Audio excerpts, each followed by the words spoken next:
Firman-Nya yang baru kita baca secara berbalasan tadi, kembali satu tema yang diperhadapkan kepada kita sebagai persekutuan jemaat-jemaat Gereja Kristen Injili di tanah Papua pada hari yang Ia kuduskan ini adalah engkau sangat berharga.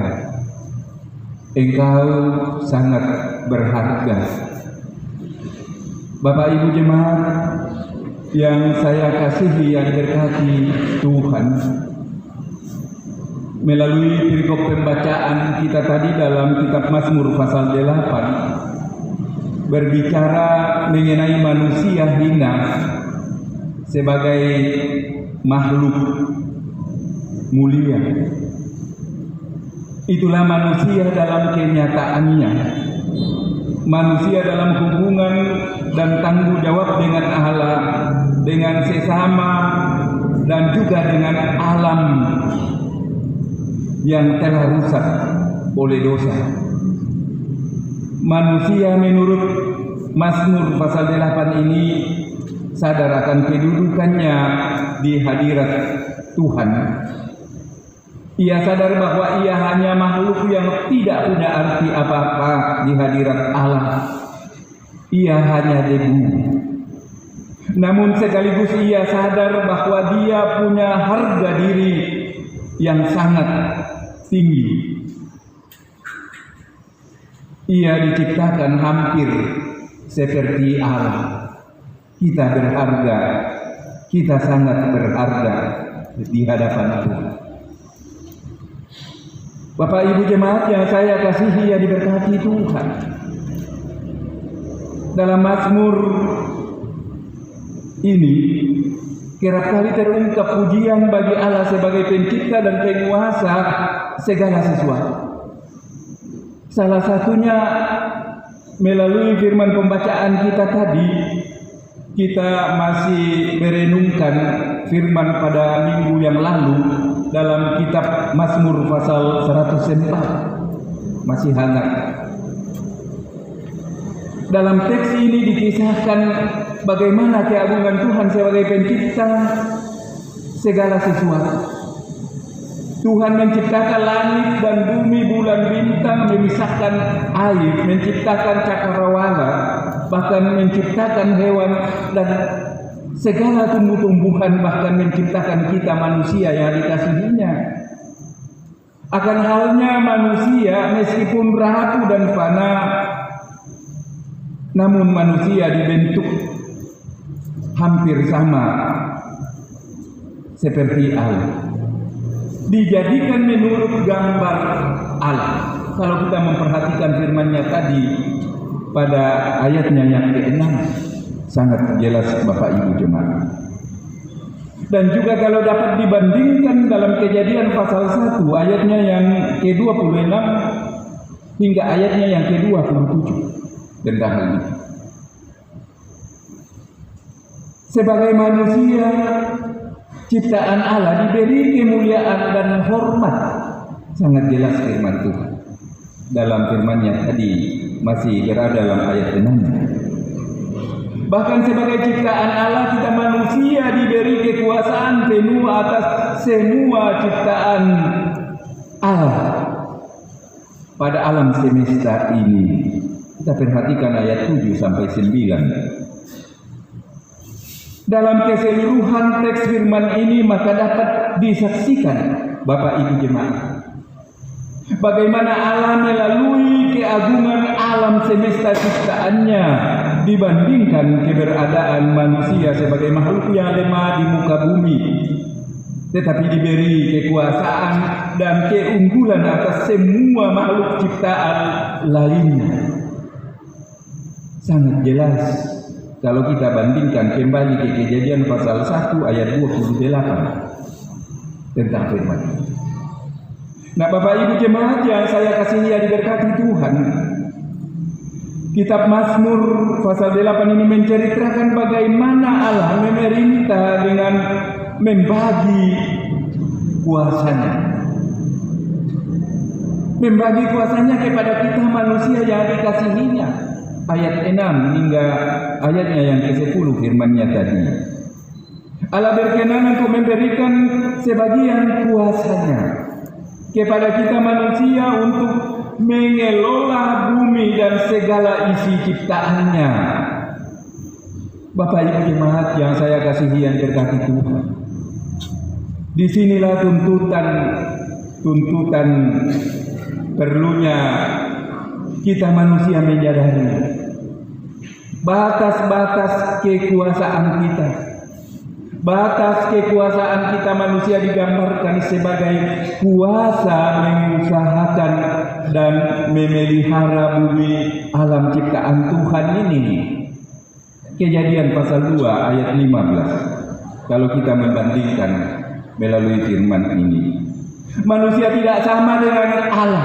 Bapak Ibu jemaat, kita tidak sama dengan Allah. Manusia hanya hampir sama dengan Allah. Sangat jelas ayat 6 tadi.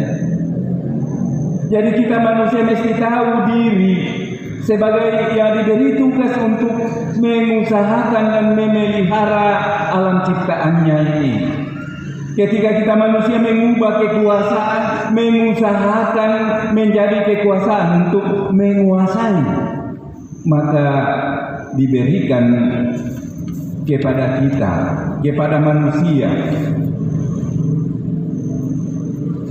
Ketika manusia tidak lagi sebagai pemelihara alam semesta ini, karena manusia berubah menjadi pembabat, penghancur alam semesta, maka manusia telah menyalahgunakan kekuasaan yang diberikan Tuhan kepada kita. Jemaat yang saya kasihi yang diberkati Tuhan, krisis lingkungan saat ini Bapak Ibu jemaat sudah sampai pada tahap yang serius dan mengancam eksistensi planet bumi di mana manusia, hewan dan tumbuh-tumbuhan bertempat tinggal dan melanjutkan kehidupannya.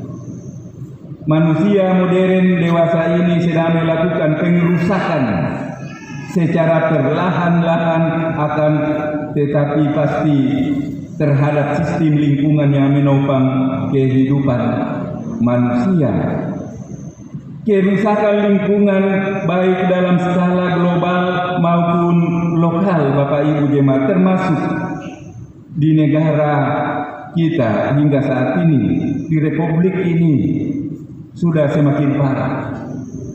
Indikator kerusakan lingkungan terutama yang diakibatkan oleh degradasi lahan cukup nyata di depan mata dan sudah sangat sering kita alami Bapak Ibu. Tidak perlu jauh-jauh untuk memikirkan republik yang kita alami di tanah yang Tuhan berikan ini.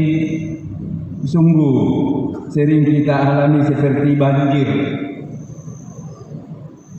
yang semakin besar dan meluas atau erosi dan pendangkalan atau dapat dikatakan sedimentasi, entah got-got atau sungai-sungai, dan ya kita sering mengalami tanah longsor, bahkan ya kelangkaan air. Beberapa waktu melalui khotbah yang berentetan, saya sempat menyampaikan Bapak Ibu bahwa jangan meninggalkan air mata kepada anak cucu, tapi tinggalkanlah mata air kehidupan kepada anak-anak.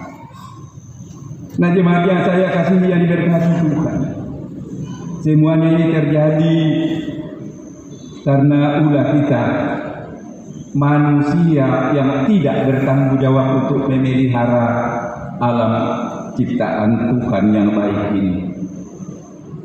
Berbagai kasus kerusakan lingkungan alam yang terjadi Bapak Ibu jemaat dalam lingkungan baik global maupun nasional, jika kita cermati secara bersama-sama, sebenarnya berakar dari pandangan manusia tentang alam dan lingkungannya. Perilaku kita manusia yang tidak bertanggung jawab Bapak Ibu jemaat terhadap alam ciptaan Tuhan, itulah yang mengakibatkan terjadinya kerusakan lingkungan sehingga menghancurkan kehidupan bersama. Bapak Ibu jemaat yang saya kasihi yang diberkati Tuhan, manusia merupakan penyebab utama terjadinya kerusakan lingkungan di permukaan bumi ini.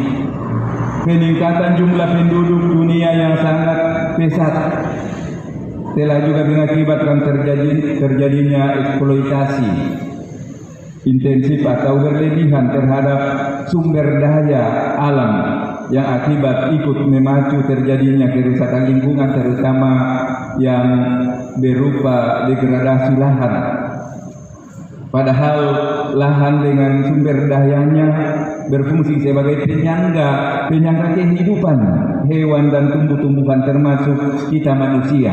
Bapak Ibu jemaat, orientasi hidup kita manusia modern ini yang cenderung materialistik dan kesenjangan tindakan-tindakan kita manusia juga sangat berpengaruh.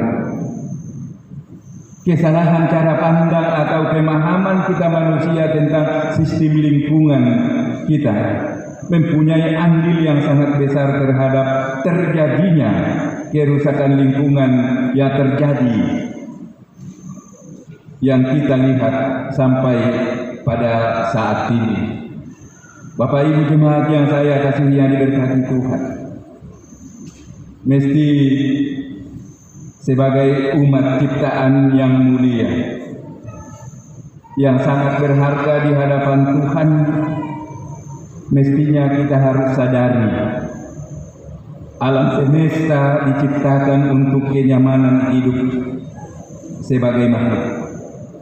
Karena memang semua yang diciptakan Allah bermanfaat untuk kesejahteraan segala makhluk. Bapak Ibu jemaat, manusia sebagai ciptaan Allah yang mulia diberikan tugas tanggung jawab oleh Allah untuk mengusahakan dan memelihara alam dengan segala sesuatu yang ada di dalamnya. Sangat jelas firman Tuhan. Tanggung jawab memelihara itu berarti Bapak Ibu jemaat merawat, melindungi dan menjaga, bukan perusak, apalagi pemusnah alam semesta. Ini dapat direnungkan secara mendalam Bapak Ibu jemaat yang saya kasihi yang diberkati Tuhan. Krisis lingkungan hidup hanya dapat diatasi bila kita manusia mampu menempatkan diri kita sebagai pemelihara, sebagai perawat, sebagai pelayan. Kadang-kadang Bapak Ibu yang kita tahu yang disebut dengan pelayan di sini hanya melalui sebatas khotbah-khotbah yang disampaikan oleh pendeta, guru jemaat, penginjil, penatua sama sebadan unsur-unsur yang melayani kita. Tetapi melalui firman yang diperhadapkan kepada kita pada kesempatan ini, dikategorikan pelayan adalah kita semua, untuk dapat diberikan tugas tanggung jawab melayani, tanggung jawab atas segala ciptaan Tuhan di alam semesta ini. Mari kita bersama-sama memperhatikan mana yang tidak dikehendaki Tuhan dan mana yang dikehendaki Tuhan. Sengaja atau tidak sengaja Bapak Ibu jemaat, sadar atau tidak sadar, saya sudah menyentil beberapa kali khotbah yang telah kita lewati yang lalu bahwa ya masalah sepele saja kita katakan yang biasa-biasa saja. Penempatan sampah-sampah kita belum sepenuhnya sadar untuk membuang sampah pada tempatnya, sehingga kita mulai setelah hujan tiap malam sudah terambur botol-botol air pip, air aqua karena tong di atas mobil, buang ke jalan raya, buang ke got dan lain sebagainya. Mari kita menjadi pelayan, perawat, pelindung, penjaga alam semesta ini dengan segala sesuatu yang ada di dalamnya. Hanya dengan demikian kita sebagai manusia belajar menghormati dan menghargai Allah yang sudah memberi kita manusia kemuliaan dan kekuasaan untuk bertanggung jawab memelihara seluruh ciptaan Tuhan, mengelola dan mempergunakan dengan baik. Karena kita sangat berharga di hadapan Tuhan saat ini sampai Tuhan datang. Amin.